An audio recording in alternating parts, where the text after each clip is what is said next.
With just a single glance at the soda can, the girl made it crumple instantly. She could reshape objects with her mind alone. Her father treated her like a lab rat, testing her powers every single day. Watching this, a twisted smile crept across his face.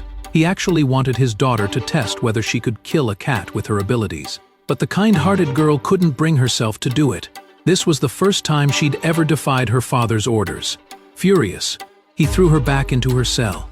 That was the last straw. In a burst of rage, she telekinetically blasted the door open and effortlessly took down the guards who tried to stop her, barefoot. The girl escaped from the lab, starving. She found a diner and snuck into the kitchen. Just as she grabbed some fries and shoved them in her mouth, the owner turned around and caught her red-handed. Before she could make it to the back door, he grabbed her. But instead of punishing her, the owner, Tom, made her a burger and even gave her clothes that had belonged to his late daughter. During their conversation, the girl could only remember that her name was 11. The next day, though, the police showed up at the diner after getting a call. Despite the scene being staged to look like a suicide, Sheriff Nick refused to buy it. There is no way his childhood friend would take his own life. They had no idea what had really happened the night before. That previous evening, someone claiming to be a social worker from a shelter had shown up uninvited, saying she could take in this poor child.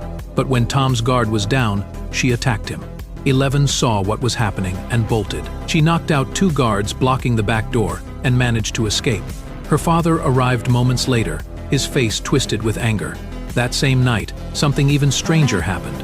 A group of kids were heading home from a friend's house like any other day. On the way, Dustin challenged Will to a race home. Before he could even explain the rules, Will was already way ahead, leaving Dustin in the dust. Taking a shortcut, Will accidentally rode into the restricted area near the lab. That is when his bike light started flickering. A creature suddenly appeared, terrifying him so much he ditched his bike and ran. Once home, he locked the door tight, but no matter where he looked, he couldn't find his mom or brother anywhere. The creature outside was closing in fast. He frantically called for help, but all he heard on the other end was static. In seconds, the monster was at the door. The lock gave way easily. Will scrambled out the back and into the shed, where he found his brother's rifle. Fighting through his terror, he loaded a bullet.